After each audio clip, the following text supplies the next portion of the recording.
for the last 4 years, around this time of year, there was a team of us in Houston that we'll just say we're busy, kind of putting the final touches on a tournament that we started hosting in 2016 called the USA TAP Open as part of the TAP World Tour.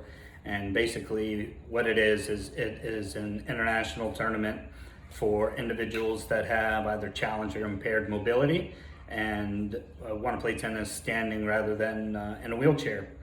So 2016, we hosted the first international one ever to take place in the United States, here in Houston. So just a little history about it before, and I have included, and I hope you go, if you don't want to watch this whole video, and read. The USTA did do a great job of putting together an article inside Tennis Magazine and putting it out about the tournament itself after it had happened. Unfortunately, when the USTA did go from having sectional websites to just the main central website at usta.com, a lot of, or some of these articles got deleted from Google searches. So I made sure to go back and just retranscribe everything just so, the information and those individuals that were involved, and just put a lot of really, blood, sweat, and tears literally into the event and making it happen. Could be saved for others to read down the line. But the link is included, so yeah, give it a read.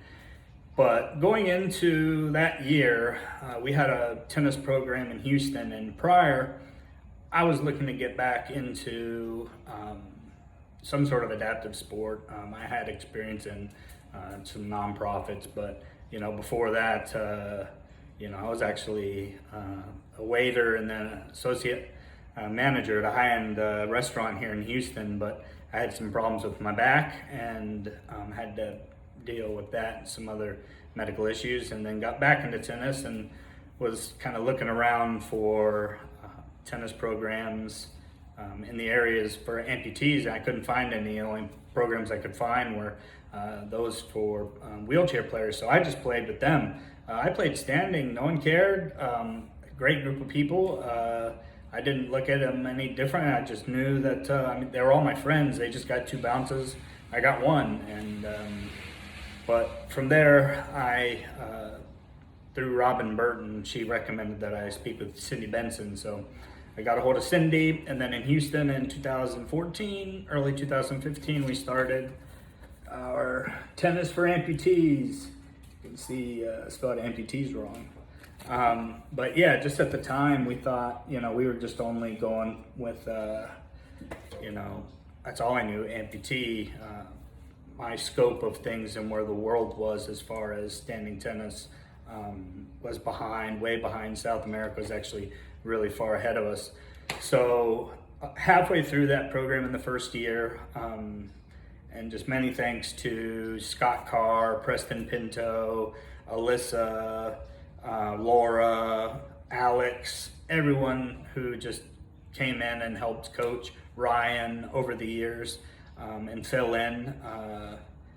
That was 5 years, and Christina, so it was a lot of fun. But I got contacted by an individual, Enzo Amade, who is the founder of the TAP Tour, that they were going to be having a Masters final or big tournament in Chile in 2015, and asked if I wanted to come. So really, prior to the tournament coming to Houston in 2016,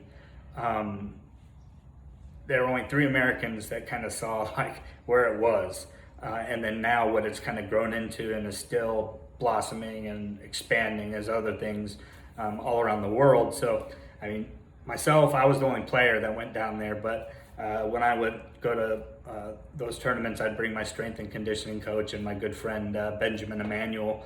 And Brazil, I brought my friend Damon with me as well. So Ben and Damon were both at that one with me, kind of experiencing those. So what we had as options in those tournaments it was basically where we were provided a list of hotels that we could check out for ourselves, and given the dates of the tournament and what time it would start. And then like the night before, we'd have to go on Facebook, and then we'd find out our draw. So that's kind of how like everything started. And like, but I know in selling the tournament to the USTA and really making a push for it, and to bringing this tournament to the United States, Brazil was a really important part of this. And that's where right now, I guess, a really popular slogan is, it takes all of us. And I think that that applies to so many different things in life, and can really make people empathize with a lot of other things that are going on, on in the world. That what really helped sell this tournament and help us get more funding was in Brazil. There just so happened to be an ATP photographer that was there.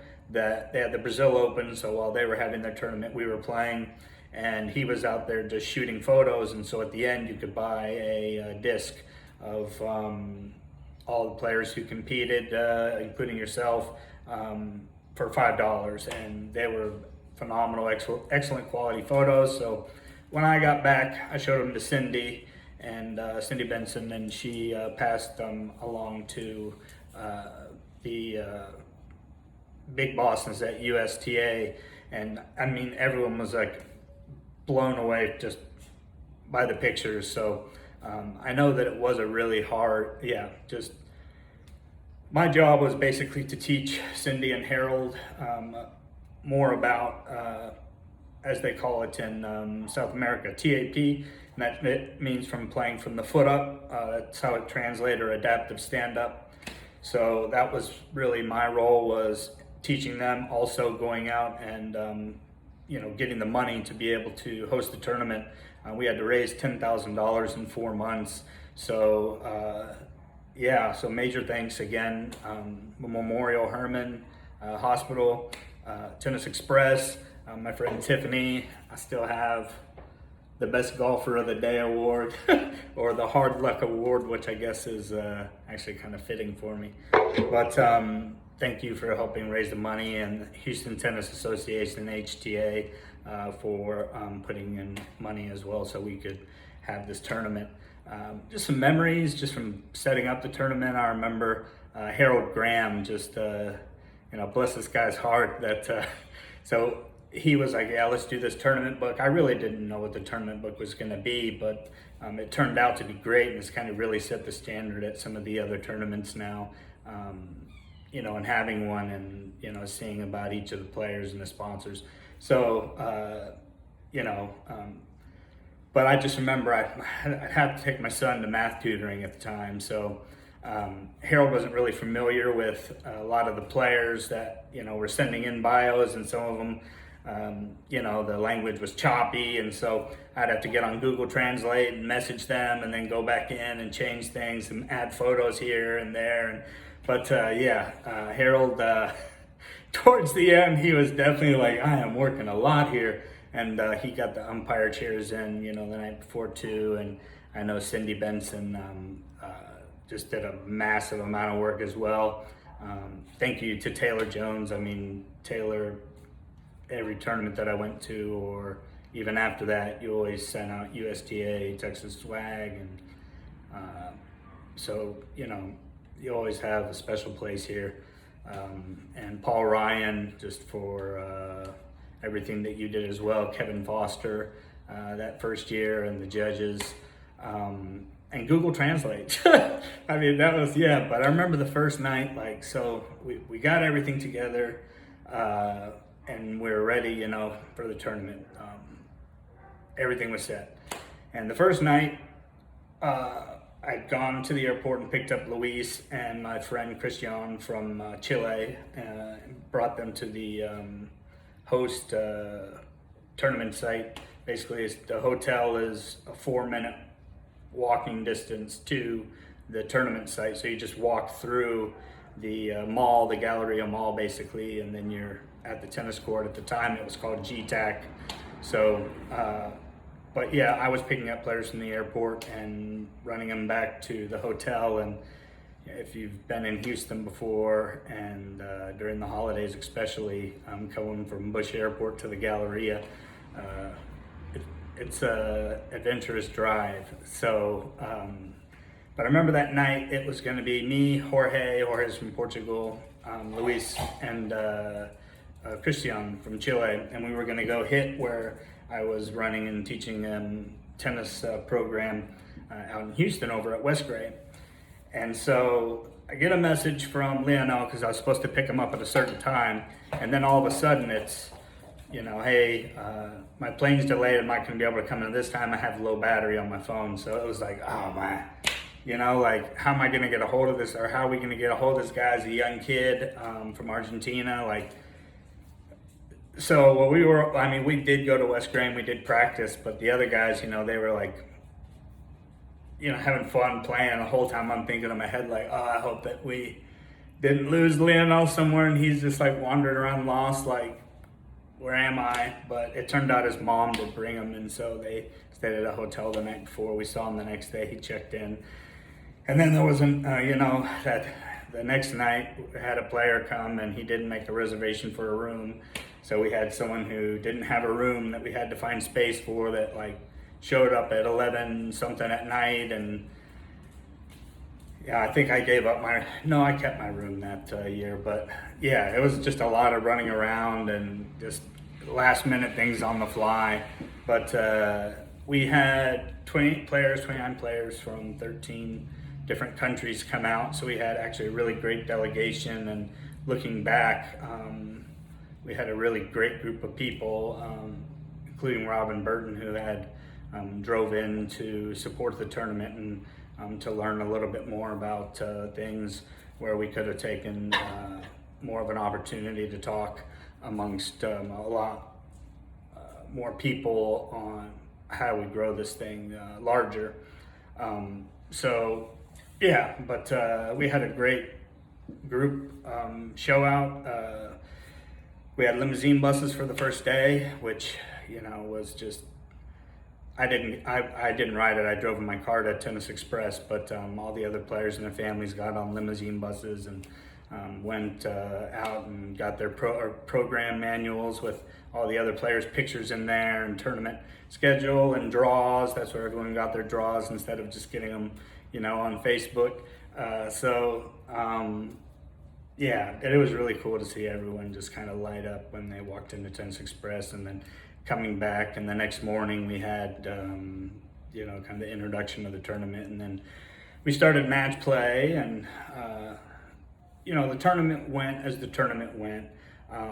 The more I played and the more I understood the importance of just being there. It's fun to win, yes, but just the importance of being there and learning and supporting and figuring out how to grow things and making sure you're having fun with it. That's one thing that I've learned over these last years, and having to, this year we've all had time just to kind of reflect on not hosting one, but last year I didn't play, and one of them I coached, and so it was a different perspective just sitting back and watching. I got to talk with more people, and so I've learned a lot and about a lot of things. But yeah, so it was a great tournament. We had it in 2017 despite Hurricane Harvey, 2018, 2019, and now COVID got us in 2020, got a lot of other people too. So, but definitely a lot of great memories about that tournament. And again, would just really like to thank my friends, especially Justin Sal, for coming out and photographing all the players, and just really taking a historic photo of the first international multi-country tournament to take place in the United States. So thank you for that, Justin, and just coming out and documenting it, and really do appreciate you. And then good friend Cindy Benson, for everything that you've done, and for being a second mother to me at times, and just always, straight shooting and just being a friend. So appreciate you. And Harold, just all the work you've done over the years with things, and the Dynamo tickets for my mom and dad and things like that. Taylor, again, thank you. Paul Ryan, USTA Texas, so many other people throughout the years that came down, and helped document the tournament itself. But so I just felt like sharing